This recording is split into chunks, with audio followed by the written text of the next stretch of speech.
Bueno, el segundo orador es el magíster John Darío, no sabe que era Darío, John Boreto, quien actualmente es presidente de Colmecor, la empresa ambiental que está organizando y desarrollando la Municipalidad de Córdoba.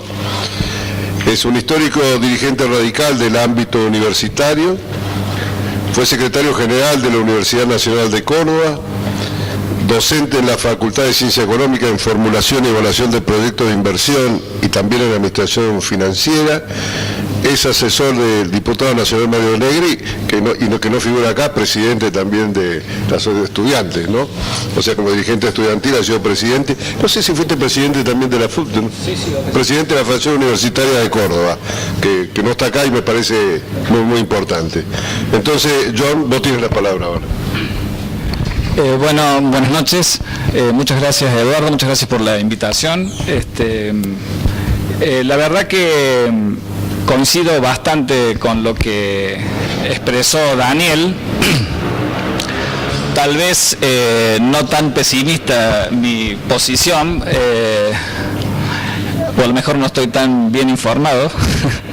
Pero efectivamente creo que hay muchas cuestiones de la cultura, de lo cultural, que inciden y atraviesan las instituciones, y evidentemente una institución como la universidad no puede estar ajena a ese tipo de cuestiones. Como todo, depende de la capacidad que como ciudadanos tengamos de visualizar los propios errores, los propios déficits y reformularlos en acciones, en metas para corregir, para mejorar. Y eso efectivamente cuesta mucho. Yo, para agregar algunas cuestiones a las que señaló Daniel, que en términos generales, como dije, comparto, añadiría algunas cuestiones que, para ponerlas un poco en contexto, o sea, la universidad, como dice Daniel, está en un contexto social importante. Yo lo voy a acotar un poco más a lo que es el sistema universitario. Recién le consultaba, porque no tenía el número preciso de cuántas, a Alberto le estaba consultando la cantidad de universidades nacionales que integran el Consejo Interuniversitario Nacional. Pensaba que no llegaba a los 40 universidades, pero me dice que está en 49 universidades. Universidades de diversa escala. Y ahí radica uno de los principales problemas que yo creo que tiene esto que comúnmente se denomina sistema universitario, pero que no es tal cosa. No hay un sistema universitario. Desde la década del 90 hasta el presente, porque si bien efectivamente el gobierno nacional actual modificó sustancialmente la actitud frente al sistema universitario público respecto de lo que se vivenció en la década del 90, donde se sancionó la Ley de Educación Superior, muy resistida y muy discutida por las universidades.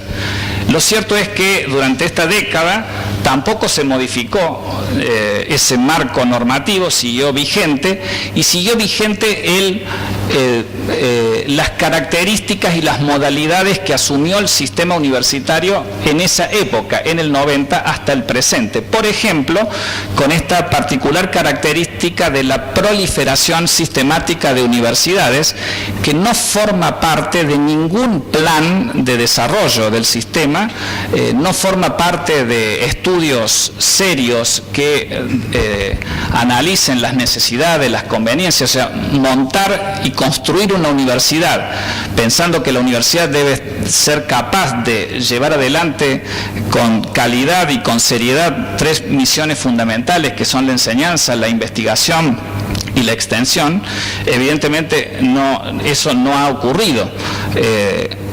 Parte de esta cultura que caracteriza a la Argentina es la de la demagogia, o que tiene su correlato en el clientelismo político. La proliferación de estas universidades es producto esencialmente del clientelismo político. Es una especie de política de bolsones creando bolsones, me refiero cuando reparten bolsas de comida y cosas a la gente. Bueno, esto es más o menos lo mismo, creando universidades motivadas o motorizadas por los lobbies legítimos políticos de comunidades, de regiones y demás. Todos quieren tener su propia universidad, pero esto cuesta muchos recursos y la seriedad y la calidad de algunas de esas instituciones evidentemente, seguramente deja muchos aspectos críticos para analizar. Esto es particularmente importante porque, entre otras cosas, tiene repercusión en la distribución del presupuesto. La escala que tiene la Universidad de Córdoba junto a otras grandes universidades como la de Buenos Aires, la de La Plata, la tecnológica con toda su organización territorial y demás, frente a algunas de estas universidades chicas, muestra una diferencia de escala enorme, y eso hace que la discusión de la distribución de recursos sea muy compleja, y en rigor, en términos relativos, las universidades grandes, que son las que tienen a su vez mucho mayores desarrollos, porque no es fácil montar proyectos de naturaleza científica como los que describió Daniel, se organizaron en la década del 60. Evidentemente estas universidades necesitan más recursos y se ven claramente perjudicadas frente a este contexto. Lo que no significa necesariamente que no se tenga que atender, porque obviamente se habla de la necesidad de atender a poblaciones, asegurar el ingreso de los estudiantes de todos los sectores sociales, que por supuesto es una misión inclaudicable y que el Estado Nacional y que el país, que nosotros como ciudadanos debemos garantizar. Ahora, no se resuelve eso simplemente haciendo proliferar edificios y facultades y organizaciones políticas por doquier, sin un plan de desarrollo armónico que, que permita cumplir con ciertas metas. Y eso, evidentemente, ha traído aparejados dificultades. El Estado Nacional, el gobierno actual, ha producido un incremento muy significativo. Seguramente Alberto va a poder dar alguna información muy precisa en ese sentido. Ha habido aumentos nominales muy significativos del presupuesto universitario. Eso es reconocible y claro. Ahora bien, esos incrementos presupuestarios en gran medida fueron a parar a la mejora nominal de los salarios de los profesores y no docentes. Pero aún así, hoy por hoy, los niveles salariales de profesores y no docentes están bastante, diría yo, por debajo de los niveles salariales de determinados sectores de la población, muy por debajo de diversos sectores de la población. La Universidad de Córdoba en los últimos años no ha tenido, o ha sido muy insignificante, los incrementos presupuestarios genuinos. ¿A qué me refiero con esto?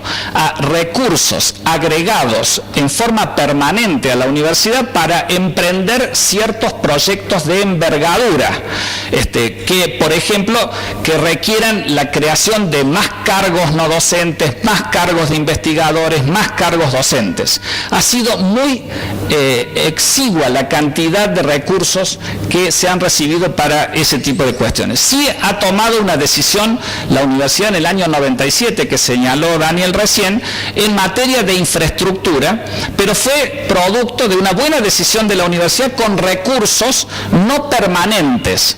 Es casi una anécdota, pero cuando se surgió en la década del 90 la discriminación entre... se zonificaron en el país los aportes patronales a la seguridad social. Las universidades hicieron un reclamo porque las universidades públicas, porque se veían perjudicadas frente a los beneficios que recibían las universidades privadas al no tener que hacer esos aportes patronales. Con lo cual, las universidades dejaron de hacer esos aportes al Estado, pero el Estado nunca dijo que no tenía que hacer esos aportes. De hecho, eso hoy por hoy es una deuda que tiene el sistema universitario con el Estado Nacional y que se ha encontrado una forma relativamente aceptable, digamos, para ir solucionándolo o ir devolviéndolo de a poco. Algunas universidades hicieron un desastre con esos recursos, digo la verdad. La Universidad de Córdoba tomó una decisión inteligente, que es afectar esos recursos que no eran permanentes a obras de infraestructura que se acordaron con un buen nivel de planificación. Se hizo un plan de infraestructura que se acordó en el ámbito del Consejo Superior, y eso permitió hoy por hoy esto que dice Daniel, de contar con una infraestructura bien importante producto de esas inversiones. Pero no son recursos permanentes, eso por ahí a veces hasta confunde un poco. Por suerte hemos podido contar con esos recursos. El Estado Nacional, los sucesivos gobiernos desde esa época hasta el presente aceptaron esto. No es que no se daban cuenta que las universidades no le estaban haciendo esos aportes, o sea, aceptaron tácitamente ese modo de financiar adicionalmente a las universidades. Pero ahí radica un poco el problema, digamos. Este tema que a veces tiene alguna tendencia de reproducción al interior de la universidad. Esto que señalaba Daniel, que cómo es el Consejo Superior, cómo está conformado, la disputa por los recursos, hace que también al interior de la universidad haya una tensión permanente y un reclamo permanente por hacer proliferar facultades al por mayor, digamos. Y eso, digamos, no quiero acá cuestionar la legítima aspiración de las comunidades académicas de ciertas instituciones de crear o de transformarse en facultades, pero sin una discusión más de fondo respecto de la organización del sistema político y de la forma de adoptar decisiones relativas a la distribución del presupuesto universitario, es muy difícil poder avanzar racionalmente en esas discusiones, porque si no, naturalmente la respuesta es más y más y más. O sea, cada península o cada isla de la Universidad de Córdoba es una institución bien compleja, con muchas facultades, con muchas carreras, no va a tener fin, digamos, y digamos se va a tornar ingobernable o inmanejable. Y objetivamente yo les digo que no hay ninguna cuestión que si la universidad discute y considera prioritario el desarrollo de las ciencias sociales, por ejemplo, no hay ninguna cuestión que lo impida en el escenario actual. O sea, no es necesario contar con una facultad para que ese desarrollo institucional o ese desarrollo de un sector de la ciencia o de un área de la ciencia pueda plasmarse. Pero es natural y legítimo el planteo que hacen las instituciones, porque así son como están planteadas las reglas de juego. Si todos visualizan que esa es la forma de obtener ciertos beneficios o mejores posiciones, evidentemente la tendencia va a ser esa. Yo pienso que en la situación actual de la universidad, voy a decir algo que es importante que todos nosotros, los universitarios, tengamos y desarrollemos un sentido autocrítico sobre el funcionamiento de nuestra institución. Sí, hoy evidentemente hay un descrédito en general de la población acerca de las instituciones políticas. Y si uno hace una encuesta en la población, de hecho hay algunas que se han hecho relativamente en forma reciente, y constata la opinión de la gente, de la sociedad frente a distintas instituciones políticas, o sea, los estados provinciales, nacionales, municipales, o distintas instituciones, la policía, bueno, y metemos también en esa evaluación a las universidades y demás, seguramente las universidades van a quedar muy bien paradas. O sea, hay, por suerte diría yo, una confianza importante de la población hacia las universidades, o al menos una mayor confianza que frente a otras instituciones. Eso sin duda es un capital muy importante, que no debe contentarnos, no debe digamos, llevarnos a esta tendencia a tener miradas autocomplacientes. En todo caso, es una buena oportunidad para, digamos, revisar la forma en que nos estamos, en que estamos organizados y cuáles son los problemas que realmente tenemos y cuál es el aporte que como institución le brindamos al país, a la sociedad y demás. Ahí hay otro punto, la responsabilidad social de las universidades. La responsabilidad social de la universidad es algo que se discute mucho, se ha discutido mucho, incluso en otras universidades. En Estados Unidos hubo mucho debate sobre si las universidades tenían que mantenerse neutrales, si debían ser autónomas, si se debían comprometer con las problemáticas sociales. Hay muchas tensiones respecto de esto. Es indudable que el aporte que la universidad pública, que está sostenida por el aporte de los impuestos de los ciudadanos, el aporte de su responsabilidad, su esencia es la responsabilidad social. Ahora, la primer responsabilidad social es, lograr los mejores niveles de calidad en lo que hace a sus misiones esenciales, que es lo que señalaba Daniel: la formación de los graduados, la producción científica, la vinculación con el sector productivo, que es algo sobre lo cual hay avances, pero hay un terreno muy importante todavía a explorar en ese sentido.